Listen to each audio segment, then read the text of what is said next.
DC is ranked 7th in the US in terms of overall walkability. And our metro is in the top 5. And that is not including the currently under construction Purple Line, which I think is going to be a game changer. So, can you live car light or even car free in DC? Absolutely.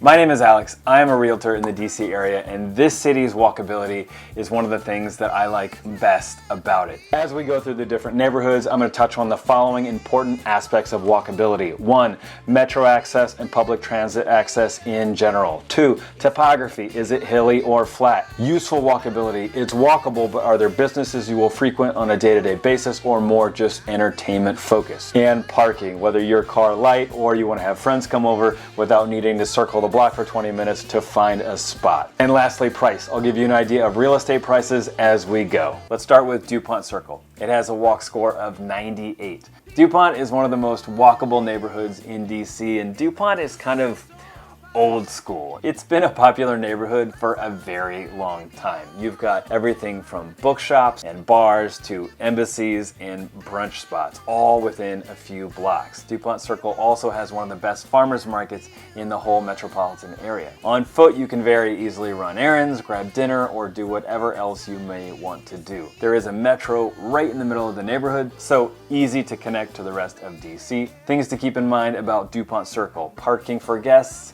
very difficult. Topography, flat, excellent. Useful walkability, very high. In terms of real estate prices, condos here often range from the 500,000s to over 1.5 million, and row homes are usually well over 1.2 million.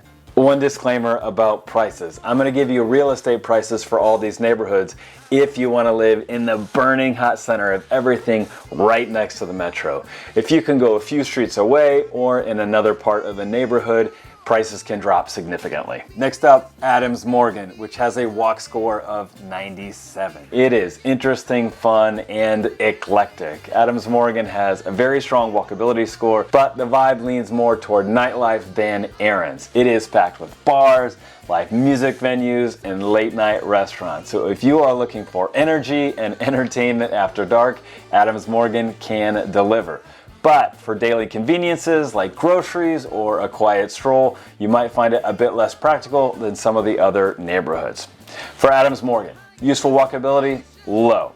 Definitely skews more towards nightlife. Topography, hilly. Metro access is low.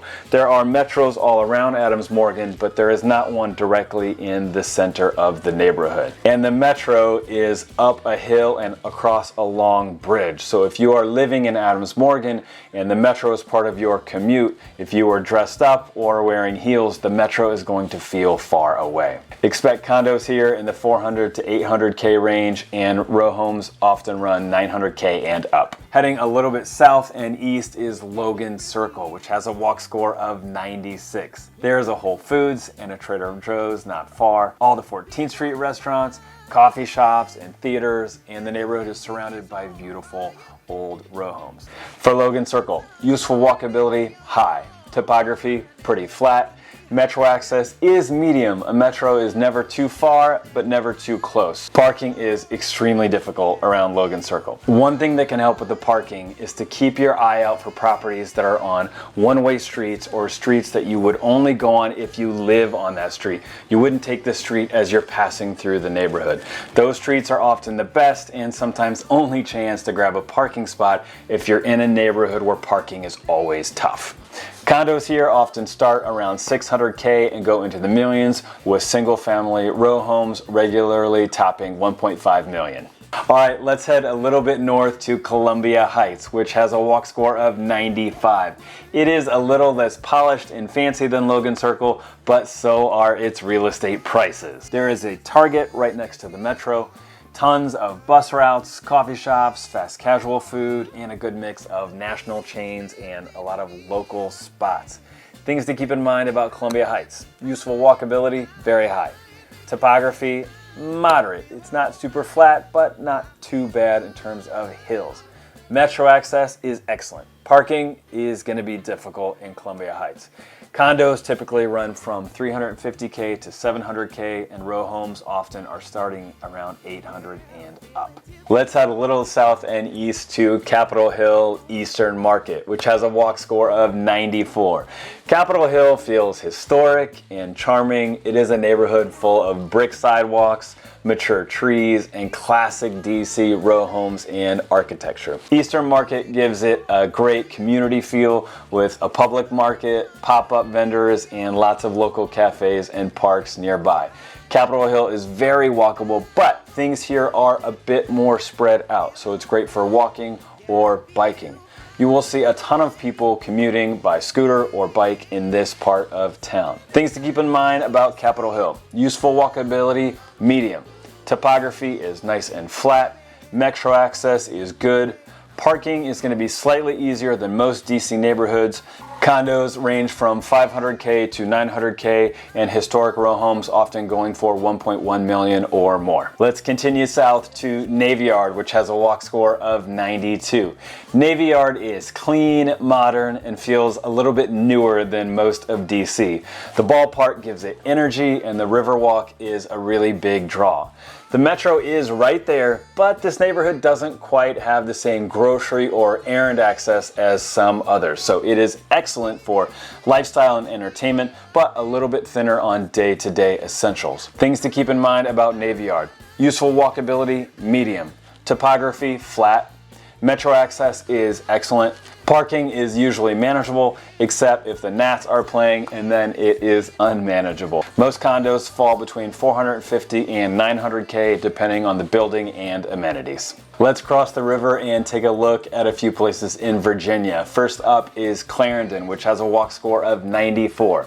Clarendon is as urban as Northern Virginia gets. It's compact, vibrant, and it is packed with restaurants, bars, gyms, and shops, all very walkable from the Metro. You can go from Trader Joe's to your Pilates class to happy hour without needing a car. If you are living car light and still want some suburban calm, Clarendon hits a nice balance. Things to keep in mind about Clarendon: useful walkability, high. Topography is flat. Metro access is excellent. Parking is tough in condos, a little easier in surrounding areas. Condos usually start in the high 400s and go up, with townhomes and single-family homes often over $1 million. South from Clarendon is Old Town Alexandria, which has a walk score in the high 80s. Old Town feels a little bit like a movie set. Cobblestone streets, historic buildings, gas lamps. It is a very charming neighborhood. It is a beautiful place to walk around, especially on weekends. You've got boutique shops, waterfront parks, art galleries, and a ton of restaurants. That said, for true day-to-day walkability like groceries and transit, really depends on what part of Old Town you're in. Things to keep in mind about Old Town: useful walkability, medium to high depending on location. Topography is flat. Metro access is decent, best if you're near King Street. Parking is tight during events and weekends, but not impossible. Condos generally start in the 400s, with historic townhomes and detached homes ranging from $800K to $1.5 million to get you right in the middle of the action. Next up, we are heading to Maryland, to Bethesda, which has a walk score of 92. Bethesda is a very easy place to live without a car. You can walk to groceries, restaurants, the Capitol Crescent Trail, and the Metro. There is excellent bike infrastructure, and the Purple Line will start here. I have an entire video on the Purple Line. If you are interested to learn more, I will link that below. Things to keep in mind for Bethesda: useful walkability is very high. Topography is mostly flat. Metro access is excellent. Parking is moderate, easier than DC, but still competitive in the core. It is very family friendly and well kept. Condos typically start around $500K, with nearby townhomes and single family homes often well over $1 million. Downtown Silver Spring is next. It has a walk score of 88. Silver Spring has grown a lot and now feels like its own mini city. It is packed with restaurants, coffee shops, live music venues like the Fillmore, and multiple grocery stores within walking distance.